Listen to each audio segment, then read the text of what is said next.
Hello everyone, and welcome to my Dragonknight PvP build guide.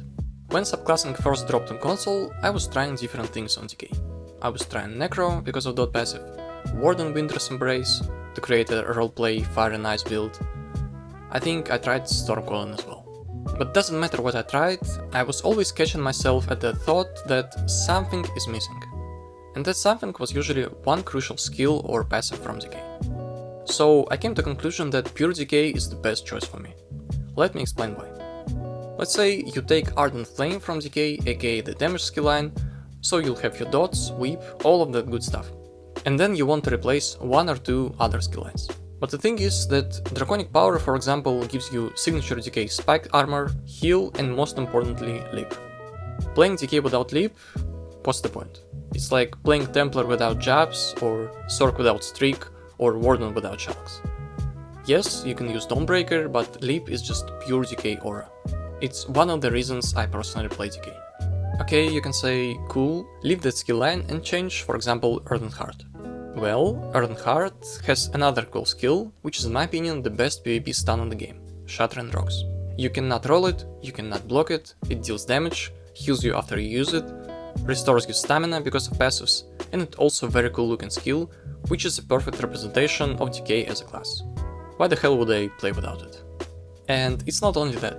Cinderstorm is also a really good heal over time, which comes from this skill line, or Eruption, which is damage more for it. And finally, I like the skill line because when you use your ultimate, you restore your resources. And I always like that combo when I'm low on HP or resources, and I'm fighting someone, and then I just commit to it, and when shit gets real, I just press sleep. Do a lot of damage, gain huge damage shield, and restore my resources, HP included. It's just something that only DK can do out of all classes. So if I play DK, I want to play DK. But I also don't want it to be weak. Because for some classes, pure class option will be noticeably worse than the subclassing. But for some, and DK is a perfect example in my opinion, pure class is still really good. Now let's talk about the sets. As my monster set, I'm using Bloodspawn. It gives your ultimate and defense, nice stam recovery bonus, and it perfectly fits DK playstyle, because the more ult you have, the more damage and sustain you can generate. Marcelok, Gerol, and Bulwark will be other good monster set options. For the mythic, I'm using Saint and The Seducer because it's just a very good overall choice.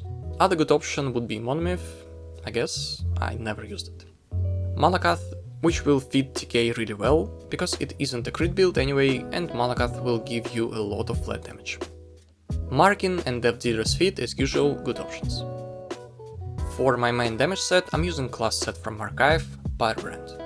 It's very similar to Way of Fire, but it gives more useful bonuses on 2 to 4 piece, and it can be obtained in light, medium or heavy armor.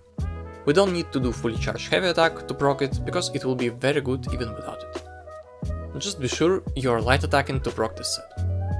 Other good options would be Way of Fire, Deadly Strike, Dragon's Appetite and Dragonknight. And finally, for my backbar set, I'm going with Wretched.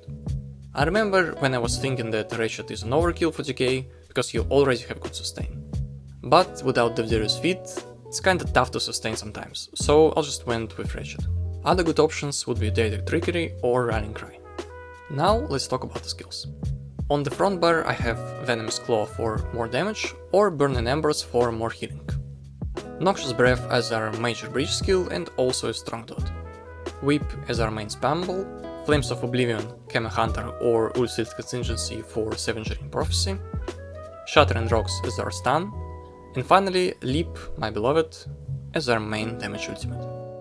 On the back bar I have Coagulating Blood as my burst heal, Cinderstorm as my heal over time, you can use Damage Morph here, or let's say Race Against Time for minor force and CC immunity.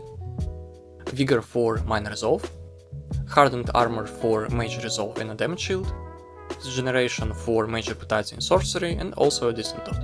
And finally, Corrosive Armor, but you can also use Temporal Guard, I just don't have Siege skill line on this character. So here you have it, a decent DK build, which will be still strong even in this subclassing update. Feel free to try out different subclasses though, because it definitely can work and might be even stronger than this build, but you'll have to trade a bit of class identity for that. Same with skills and sets as usual. Don't stop yourself from experimenting and have fun. Thank you all for watching, and goodbye.